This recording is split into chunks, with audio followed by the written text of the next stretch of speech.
Bien, si accedemos al apartado léxico de la Lectio 6, como de costumbre, pues vamos a encontrar una serie de campos semánticos que en esta ocasión están dedicados, el primero de ellos, a la semántica que tiene que ver con la estimación o la consideración de las personas o las cosas.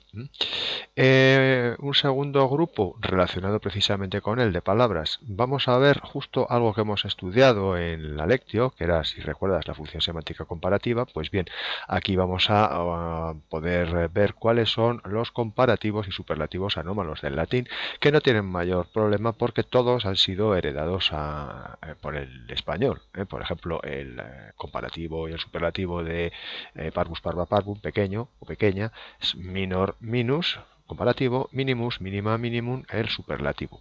Bien, un tercer grupo de palabras son aquellas que van a hacer referencia a algún tipo de medida, tamaño o cantidad.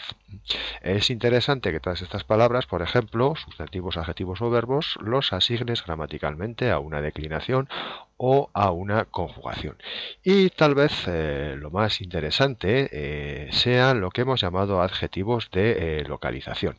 Los adjetivos de localización se usan de diferente manera en latín que en español. Mientras que en español utilizamos un sustantivo en medio de, en el interior de, que indica la localización en un lugar, y lo hacemos justamente acompañado de un complemento del nombre de ese sustantivo de localización, en medio de la montaña, en lo profundo del mar. El latín utiliza una simple concordancia. Si queremos decir en lo profundo del mar, decimos alto mari. Un sintagma habitualmente en ablativo, puesto que, como ves, indica una localización y por lo tanto suele funcionar como un circunstante, como un complemento circunstancial. Bien, date cuenta también que el adjetivo altus alta altum en latín no solamente es alto hacia arriba, sino también alto hacia abajo, en este caso profundo.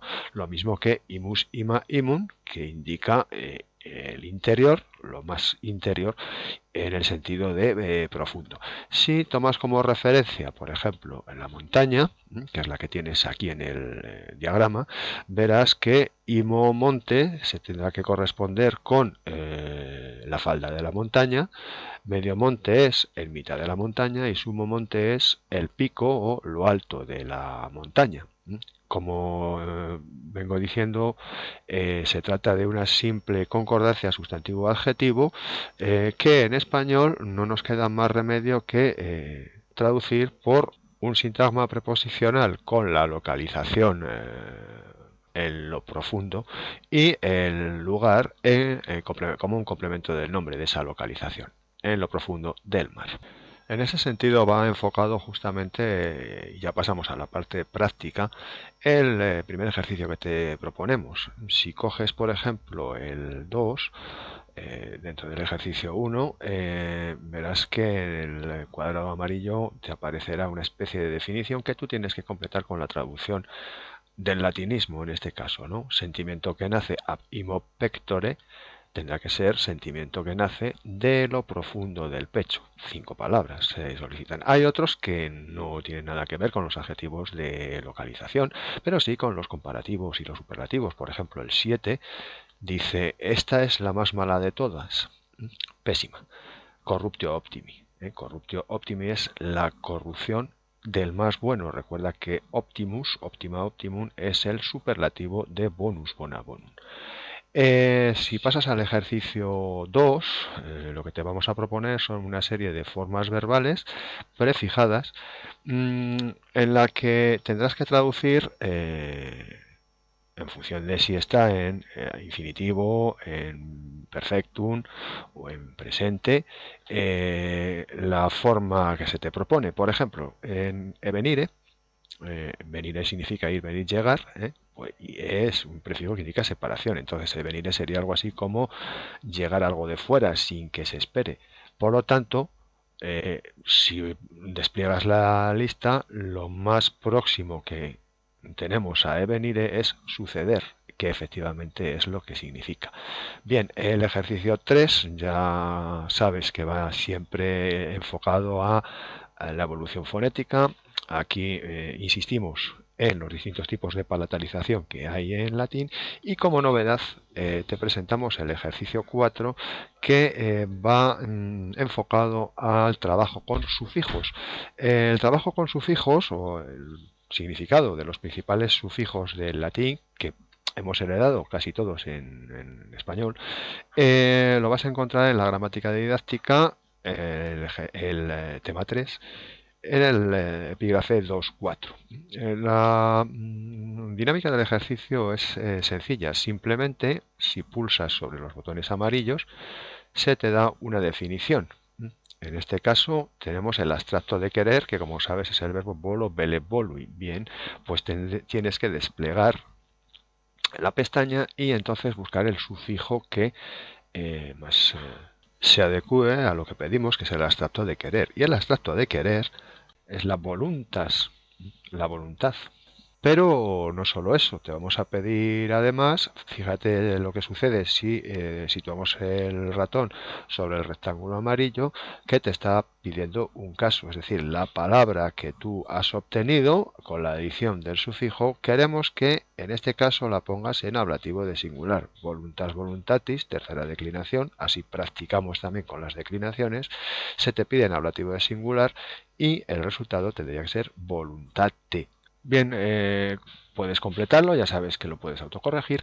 Y en el ejercicio 5 lo que te vamos a proponer es justamente que latinices una serie de sufijos de palabras del español. Por ejemplo, la palabra incrédula lleva el prefijo in, que indica privación, la raíz del verbo credo, credere, creer, y el sufijo ulus, ula, ulum, que indica una tendencia que se repite, es decir, la incrédula es aquella que tiene tendencia a no creer. Además te pedimos que la palabra en cuestión la pongas en un determinado caso, en este caso genitivo de singular. Bien, como es femenino y es un adjetivo de triple nominativo, incredulus, incrédulo, incredulum, el resultado es incrédulae. A su vez, el ejercicio 6 está enfocado a la etimología y te pide que indiques el sufijo que tiene la palabra correspondiente en latín y indique su significado. Por ejemplo, si coges fulmen, fulmen fulminis, viene del verbo fulge o fulgere fulsi, que significa relampaguear. ¿Cuál es el sufijo que lleva la palabra? Men.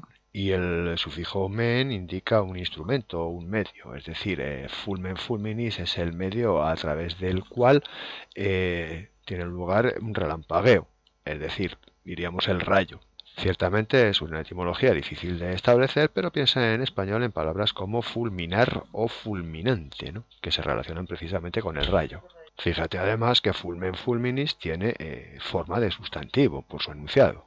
Y no te preocupes equivocarte porque tienes a tu disposición las soluciones para que compruebes si lo has hecho bien o no tanto.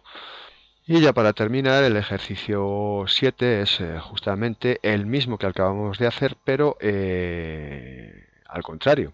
Y en este caso te vamos a dar una palabra en español y tienes que explicar su significado desde el punto de vista de su etimología latina. Por ejemplo, si tomamos como referencia el adjetivo en español inefable, tiene que ver con el verbo fari, decir, pues verás que se compone del prefijo de privación, in, y el sufijo ble, bilis, bile, en latín, que indica posibilidad. Entonces, algo inefable es algo que no es posible expresar con palabras, que no es posible decir. Toma entonces estos ejercicios como un ludus, como un juego, y no te preocupe equivocarte, puesto que siempre tienes ahí disponibles las soluciones para que veas la relación de significado y puedas reflexionar sobre ello.